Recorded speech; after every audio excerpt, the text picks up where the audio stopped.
Chicken और Indian catfish में nutrition effect देखे गए सिमिलर जो कि बीटी कॉटन और नॉन बीटी कॉटन थे। और food intake, milk production and composition या में या अगर काउस में देखा गया जिनको लगातार 28 दिन तक ये देते रहे, बीटी कॉटन और नॉन बीटी कॉटन में कोई अंतर नहीं था, हर चीज बिल्कुल उसी तरह मेहनत कर रही थी। और क्राई 1AC प्रोटीन जो थी, जो क्रूड ऑयल था उसमें थी, लेकिन जो प्यूरिफाइड ऑयल था उसमें क्राई 1AC प्रोटीन। तो ये सारी चीजें देख के ये 2002 में इस देश ने अप्रूवल दे दिया और जिससे ये किसानों तक पहुंचा। और पहले साल ही 40,000 हेक्टेयर्स में बीटी कॉटन ग्रो हुआ। और अगर आज आप देखो तो 9 मिलियन हेक्टेयर्स में कॉटन इस देश में ग्रो हो रहा है, जिसमें 7.8 मिलियन हेक्टेयर्स 2008 की फिगर है कि बीटी कॉटन था। इसका मतलब कि जो फार्मर था, किसान ने इसे पूरी तरह एक्सेप्ट कर लिया है और ग्रो कर रहा है। उसका रिजल्ट ये रहा कि इंडिया पहले जो कॉटन में था, इंपोर्टिंग था, अब एक्सपोर्ट प्लस हो गया है country as far the cotton is concerned. किसान ने इस टेक्नोलॉजी को नई को अगर अच्छी थी तो ऑब्जर्व कर लिया, अगर अच्छी नहीं होती तो कोई किसान इसे नहीं लेता। अरे 7.8 मिलियन हेक्टेयर्स, 78 मिलियन हेक्टेयर्स। और जो है दूसरे टोटल 9 मिलियन हेक्टेयर है अंडर ग्रो, जिससे इतना बीटी कॉटन ये आप लोग कर रहे हैं 9 मिलियन हेक्टेयर से नेक्स्ट फेज। और बाकी में हाइब्रिड और कुछ नेचुरल वैरायटीज है। मतलब इतनी मार्केट का किसान ग्रो करना शुरू कर दिया। मतलब किसान को टेक्नोलॉजी पसंद है। और किसान को टेक्नोलॉजी क्यों पसंद आई कि इसमें जो है कि इंसेक्टिसाइड जो यूज है 80% कम हो गया और ओवरऑल पेस्टिसाइड यूज जो है वो 44% कम हो गया।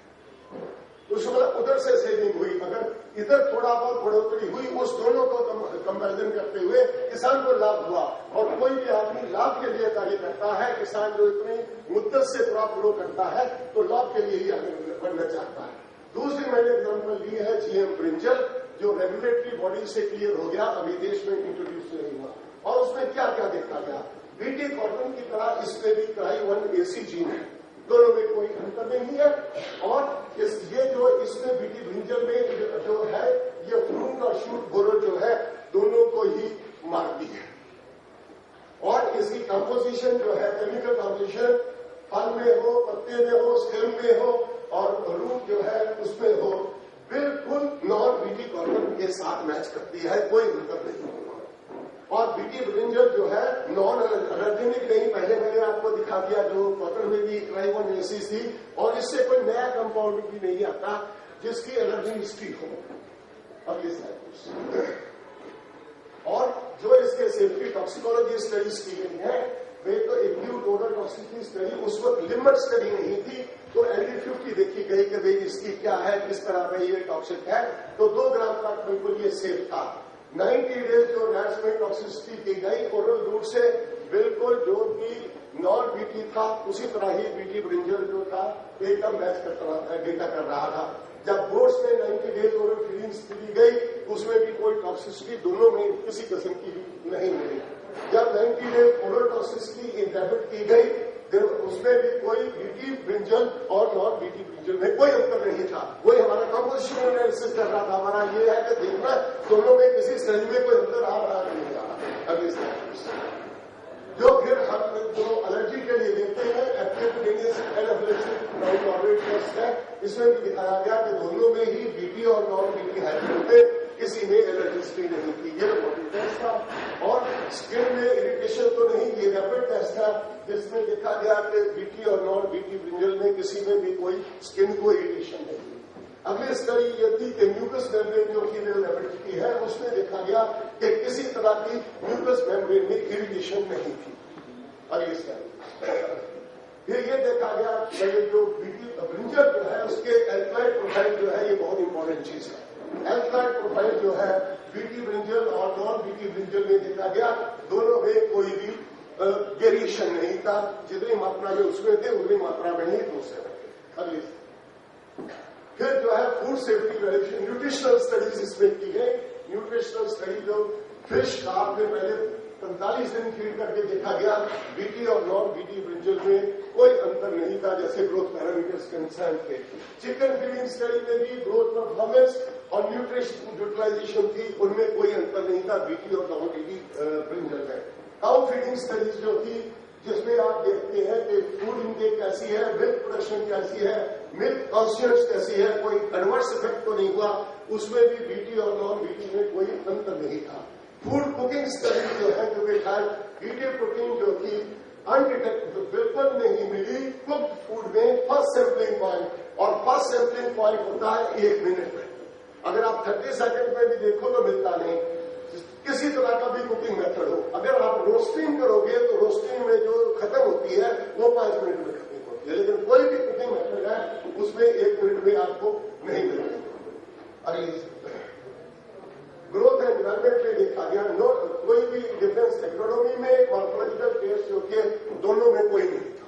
वो हमने दिखाया था, उसमें जो मेजर करके एग्रोनॉमी और मॉर्फोलॉजी है जो फीचर देखते हैं उनमें कोई अंतर नहीं था। जो पोलन फ्लो थी मैक्सिमम ऑफ 15 to 20 मीटर्स है, लेकिन आउट क्रॉसिंग परसेंटेज है 1.46 to 2.7%, जिससे इंडिकेट होगा no possibility of gene flow. ये हम इसलिए भी कह सकते हैं ये जो बीटी ब्रिंजल है सोलेनम मेलेंजेना जितनी भी वाइल्ड स्पीसीज है अराउंड 21 किसी से ये हाइब्रिडाइज नहीं करता। नेचर में इट्स वेल नोन डेटा कि कहीं वाइल्ड स्पीसीज से हाइब्रिडाइज नहीं करता।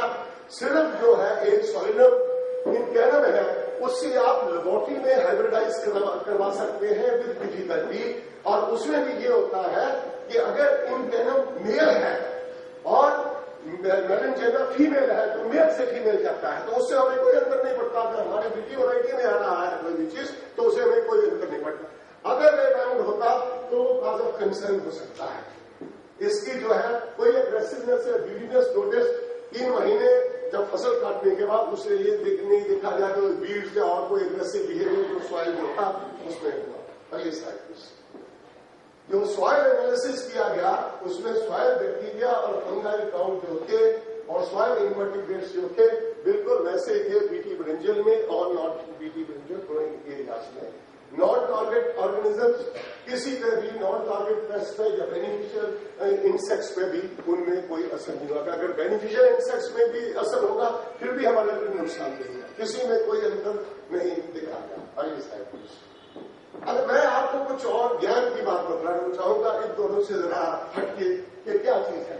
अगर आप देखें तो अभी जो है 25 कंट्रीज जिसमें डेवलप्ड और डेवलपिंग कंट्रीज दोनों ही है जो जीएम टेक्नोलॉजी ट्राई कर रहे हैं। ट्राइंग का मतलब कि ग्रो कर रहे हैं, यूज कर रहे हैं, और इनके अलावा 55 देश ऐसे हैं जो जीएम फूड्स को खा रहे हैं, कंज्यूम कर रहे हैं। हर देश प्रोड्यूस नहीं करता, जिनमें क्षमता है वो प्रोड्यूस कर रहे हैं और जिनके रूल्स उसके अलावा और लेकिन खा रहे हैं। जीएम क्रॉप जो है 2008 में 125 मिलियन हेक्टेयर्स में ग्रो कर रही है, और बीटी क्रॉप इनमें मेजर चंक है जो 30 to 40% of total GM crops का जो है वो बीटी कॉटन है। अराउंड 1/3 आप कह लीजिए कि बीटी कॉटन ही ग्रो कर रहा है दुनिया में, और अभी तक किसी किस्म के भी एनवायरमेंट में या हेल्थ में या न्यूट्रिशन पैरामीटर में कोई भी इल इफेक्ट्स नहीं मिले गए, कोई एडवर्स इफेक्ट नहीं पाया गया। इकोनॉमिक बेनिफिट्स टू फार्मर है, एक तो यील्ड बढ़ती है और दूसरा जो है reduce pesticide use. Pesticide use मैंने आपको पहले बता दिया कि 44% के करीब पेस्टिसाइड यूज रिड्यूस होता है। हमें इंसेक्टिसाइड भी देखिए तो 80% के करीब यूज है, तो इससे फार्मर को इकोनॉमिक बेनिफिट होता है। तभी लगता है कि फार्मर्स ने इसे अच्छी तरह एक्सेप्ट कर लिया। दूसरा जो है एक और बीटी जीन जो है अभी तक 40 कॉटन की वैरायटीज में इंट्रोड्यूस हो चुका है। 40 कॉटन की वैरायटी को छोड़ के जो कॉम्पोजिशन एक्विवेलेंस स्टडीज की गई है जहां बीटी जीन इंट्रोड्यूस हुआ है, और है कॉटन है, सोयाबीन है, बीट है, राइस है, पोटैटो है, और इन सब में दिखाया गया कि जो बीटी और नॉन बीटी प्लांट से वो एकदम एक दूसरे से मैच करते थे। कंपोजिशन एनालिसिस में कोई डिफरेंस नहीं था, पौधे या उसकी प्रोडक्ट में, सीड में या फल में कोई अंतर नहीं था। और दूसरा ये देखा गया कि बीटी प्रोटीन बीटी प्लांट्स, एक तो बीटी प्लांट्स में और दूसरा बीटी स्प्रे में इस्तेमाल होता है। और ये इस्तेमाल होने से अगर फूड कंजप्शन में आए तो break down rapidly in digestive simulated digestive system में आप यूज करो तो आधे मिनट में ही चला जाता है। कोई फूड में 1 मिनट में चला जाता है, उससे भी जल्दी चला जाता है। और किसी तरह के फूड एलर्जन या बोटुलिन टॉक्सिन से भी ये जो बीटी जीन डिसेंबल नहीं करता, कोई ऑरल टॉक्सिसिटी नहीं है। बर्ड्स में, फिश में, इन्वर्टिब्रेट्स में, इंक्लूडिंग अर्थवर्म जो आग पाया जाता है सॉइल में, किसी किस्म की टॉक्सिसिटी नहीं है। और किसी किस्म की टॉक्सिसिटी नॉन टारगेटेड ऑर्गेनिजम्स और बेनिफिशियल इंसेक्ट्स को भी किसी पर भी बुरा या दुष्प्रभाव नहीं।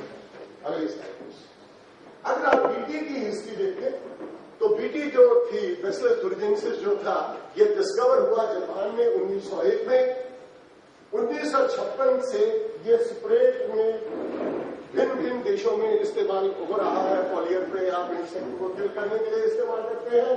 और 1996 में ड्यू रेगुलेटरी अप्रूवल के बाद sale and beneficial transgenic BT crops जो काफी मिलियन हेक्टेयर्स में ग्रो कर रही वर्ल्ड ओवर में, उन सब में ये इस्तेमाल होता है।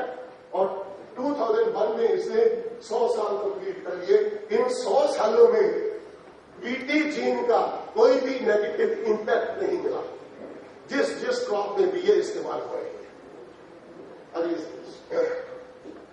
ये मैंने, क्योंकि बेसिकली मैं भी साइंटिस्ट हूं, मैंने एक और चीज जरा जितने भी साइंटिस्ट हो या एग्रीकल्चर साइंटिस्ट उनके लिए किया। और हम लोग क्रॉप्स के बारे में बात करते हैं। क्या हमें अब पता है कि थाउजेंड्स ऑफ इयर्स एवोल्यूशन हो गया कि किसी क्रॉप की प्योर लाइन क्या है? हर क्रॉप में यदि आप देखें तो हॉरिजेंटल और वर्टिकली जीन्स आते रहे हैं। ये तो नेचुरल प्रोसेस ऑफ एवोल्यूशन है। इसी तरह से आपको बेटर एंड बेटर वैराइटीज जो है आप डेवलप करते हो और हर क्रॉप एक्वायर करती रही है। किसान करता रहा या नेचुरली करता रहा। यदि आप बचपन में देखें कोई भी फल जो था, पपाया देखें या और ये तरबूज देखें, कोई भी फल कैसा उस वक्त था और कैसा अब है, ये जो अंतर आया वो जो नेचुरल की तरफ से आया, कुछ किसान ने इंट्रोड्यूस करके बेटर वैराइटीज जो है टाइम के साथ ऐसी डेवलप होती है। साइंस जो है वो आपको इसे और जल्दी डेवलप करने की क्षमता रखती है। और अभी तक 2000 वैराइटीज ब्रिंजल की है। क्या हमें ज्ञान है ये कैसे इवॉल्व हो गई? नेचर से हुई, नेचर का रोल कितना है, साइंटिस्ट का रोल कितना है, ये कैसे इवॉल्व होगी सारी की सारी वैराइटीज। अगली स्लाइड प्लीज। और आज तक दुनिया में कभी भी सारे में देखा जाए, एग्रीकल्चर हिस्ट्री के में देखा जाए तो जितनी stringent safety regulatory requirement biotech products में इस्तेमाल की जाती है, कभी भी एग्रीकल्चर के क्षेत्र में कभी भी इतनी सेफ्टी रिक्वायरमेंट नहीं यूज की हुई। एग्रीकल्चर प्रोडक्ट्स को ले लीजिए या पेस्टिसाइड, इंसेक्टिसाइड या पेस्टिसाइड जब भी डेवलप हुए, कभी इतनी सेफ्टी रेगुलेटरी रिक्वायरमेंट इतने रिचर्ड तरीके से नहीं फॉलो की किसी भी रेगुलेटरी रिस्पॉन्सिबिलिटी के लिए। और हर रेगुलेटरी बॉडी की ये प्रथम रिस्पॉन्सिबिलिटी है, मतलब सबसे प्राइमरी रिस्पॉन्सिबिलिटी है कि देखे जो चीज भी जनता तक जाती है वो बिल्कुल सेफ होनी चाहिए। और हम सबको उस तरीके के लिए उस दिशा में कार्य करना चाहिए। प्रूव करने के लिए हर साइंस के मेथड से जो भी लेटेस्ट साइंस नॉन है या एग्रीकल्चर जो भी है, दिखाए कि ये जो चीज हम जनता तक ले जा रहे हैं बिल्कुल ही सेफ है। अगली। Thank you very much. आप लोगों ने मुझे ध्यान से सुना, धन्यवाद। Thank you doctor Kamboj. You heard from the Dr. Kamboj the regulatory system in the country. Dr. Kamboj is one of the key regulators of the GM crops. Now I request the panel to ask the questions.